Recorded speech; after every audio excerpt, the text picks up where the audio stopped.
In the video of this morning, we spoke about the defenders, especially about Federico Gatti, that now is officially will miss 1 month at least. How Igor Tudor is obliged to fix the defense. Will he continue with the 3-man? Will he switch back to a 4-man defense? Who are the players that could play?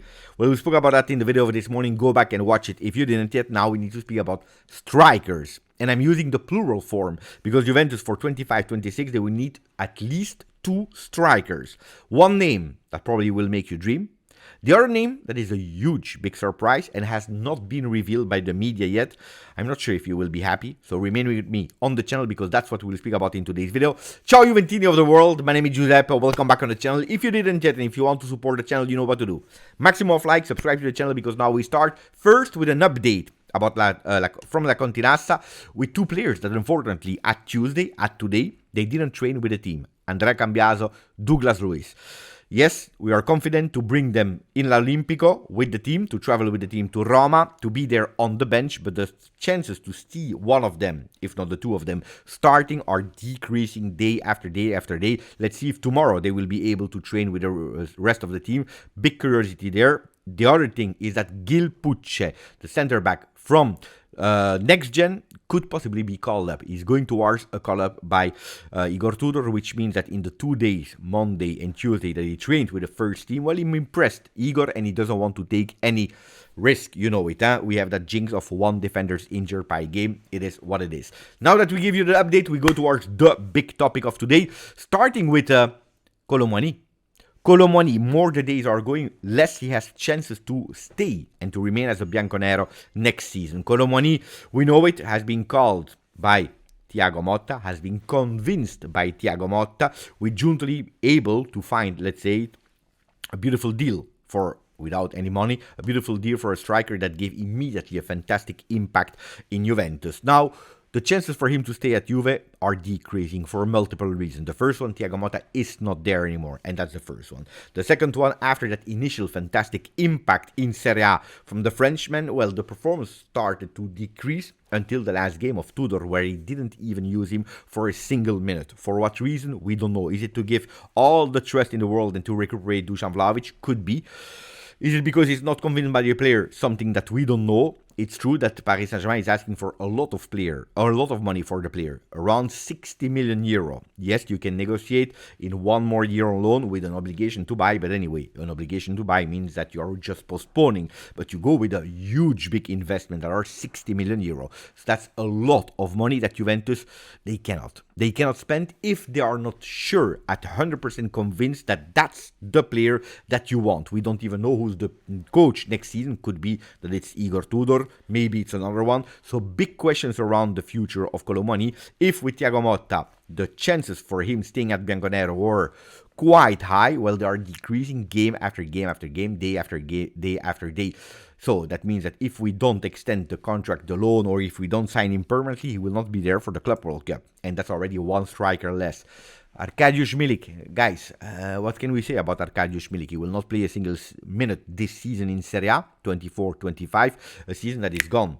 And his contract is still valid for 1 more year until 2026, but there are chances, big chances that Giuntoli with Entourage, they will sit again together to find a solution to break the contract, because Giuntoli made the mistake already 1 time to trust the Polish player, in trusting that he would be back.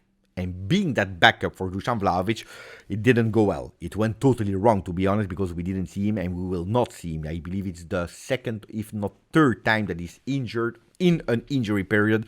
So that's a risk that Giuntoli will not take, and that's already 2 that are gone. The last one is Dusan Vlahovic, probably the biggest one. The one that should have been a total different player with Thiago Motta. Well, Dusan Vlahovic, 1 more year of contract. At today, the rumors, the papers, they are all writing, no way that he will extend his contract with Juve. No way that he will accept to reduce from 40-50% his actual salary that he has with Juve. So Dusan Vlavic's chances to remain at Juve are gone. Now, of course, today Gazzetta dello Sport, they were writing Vlahovic, chi offre di più? Who is offering more? Not will you stay, will you not stay, but who will be the club that will invest in his salary? who will be the club that will actually make Juve happy with a 20-25 million euro offer at least. That's really the bottom that Juventus can go to not be in a negative profit. So that's the big question. Who will be the team of Dusan Vlahovic? Chances to stay at Juve?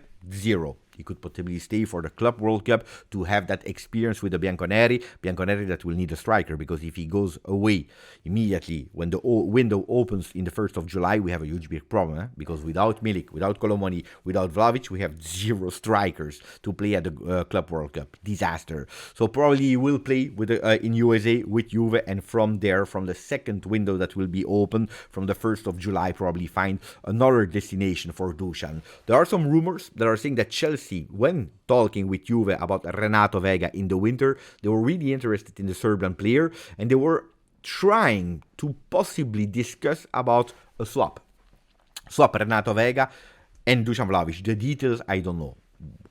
The money will go towards Juve. Juve will go with the money for Renato Vega. I have absolutely no idea about the details, but apparently these discussions stopped immediately. Also, for what reason? It made totally no sense to go for Kolo Muani and actually letting Dusan Vlahovic go in the winter, staying with only one striker, because then you would not solve any of the problems. And that's why Juventus refused. Can it be open again in the summer? Yes. It could be. We saw the attachment of Renato Vega for our colors, someone that has already that Bianconero DNA.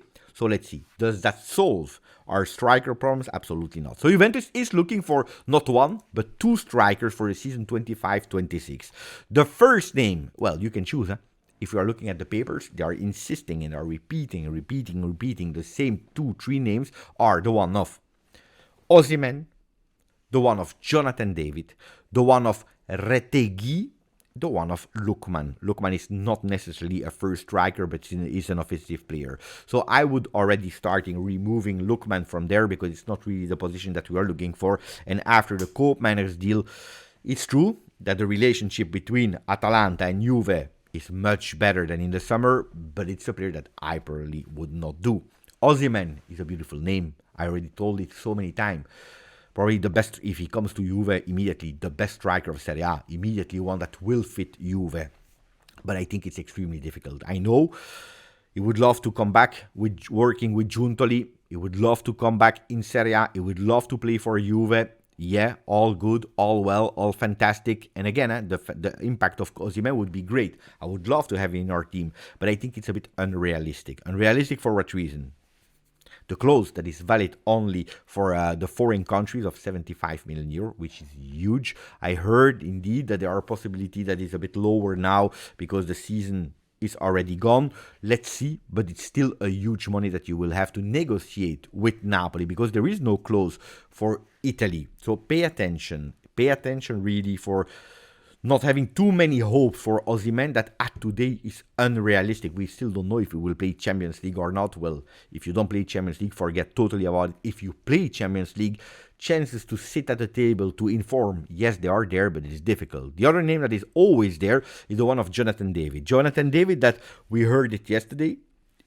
The details came about the request from the player from Canada that is asking a salary of 9 million euro gross, which means 4.5 for Juve net. No, I mean net for the player in his pocket, 4.5. Juve is paying 9 million euro gross, which is feasible without any problem. Contract of 4 or 5 years for a player that is young, 25, a player that this season really made that step up, because I was waiting for him to answer in big games. He did it this season, to be consistent during the entire season. That's what he did. So it's a player that is mature to make the step from Lille to go to a bigger club.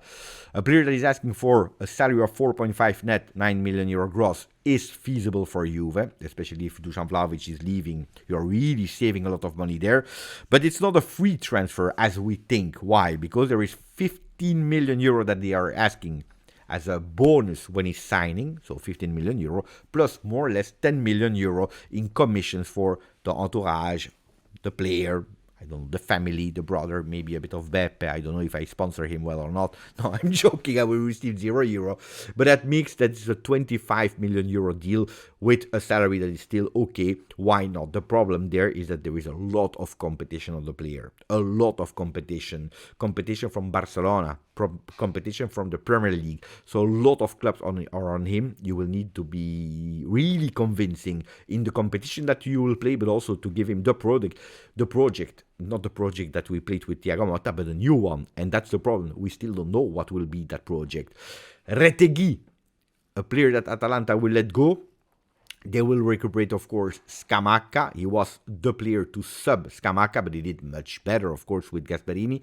Pay attention, Gasperini will not be there next season. So that leaves the door open for Retegui to another destination, even if, again, with Atalanta negotiating, it's like Sassuolo, it's like Napoli, it's like 75% of the Italian clubs, extremely difficult. So will Juventus be able to do it? Yes or no? Big question mark. Let me know in the comment section from these names, which is your favorite one? Is it Osimhen?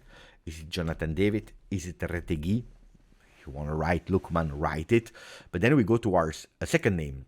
The second name is the one of, and pay attention, because again, this name has not been reported in the media at today, but today I was on Juventus. Today I was speaking with Massimo Zampini, the one that said before everyone, he told me directly that Kolo Muani was a target of Juve for the winter. Well, he said me again that he received a special message telling me that Pinamonti is a player that is close to Juve. It's not a done deal yet, but it's close to Juve. Pinamonti. Yes, we are speaking about Andrea Pinamonti, the one that played against us last Saturday, the one that injured Federico Gatti, the one that said, I'm extremely sorry and I hope you will get back really soon. Probably that's why, because he didn't want to offend the Juve supporters before arriving. Already he's a youth academy product of Inter, so that's a bit too much. Or maybe he said, you know what, I will already anticipate, making sure that the Juventini, they are liking me. I don't know. Joke, of course. Mattia Perina, I don't know if you watched the stories, but that said top player for as an answer to Pinamonti. Pinamonti could be the deal. For Juve, a player that on transfer market has a value of €16 million, probably a request from Sassuolo that will go back in Serie A and they need some money, and probably Pinamonti will not go back to the Neroverdi. Maybe a deal of €22 million for the Italian striker. Of course, I told you would be extremely surprised to hear the name of Pinamonti.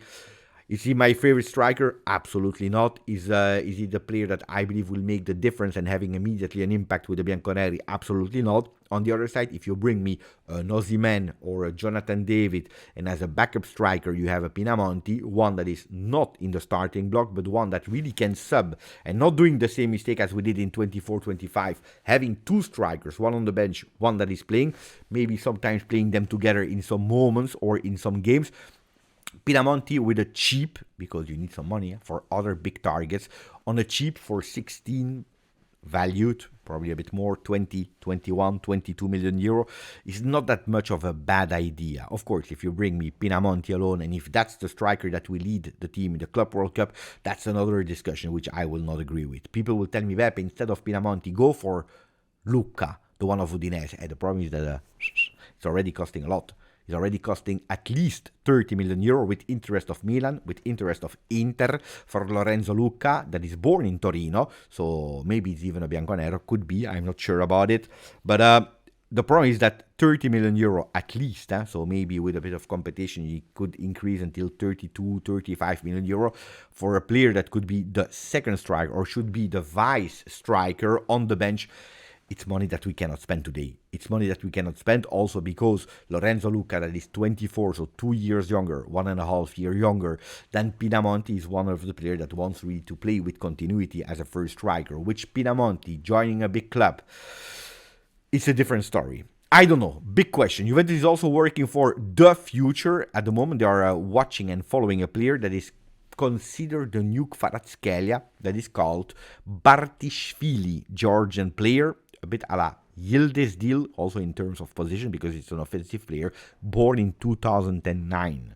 16 years old. So Juventus is trying to find a deal to also invest in the future offensive players and already anticipate everyone, but that's a discussion that I'm sure in the next following season, the next following years, we'll speak about it.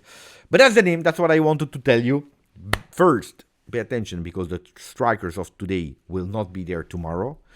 The new names are difficult for a reason or another. Osimhen, Jonathan David, that is asking a lot of competition.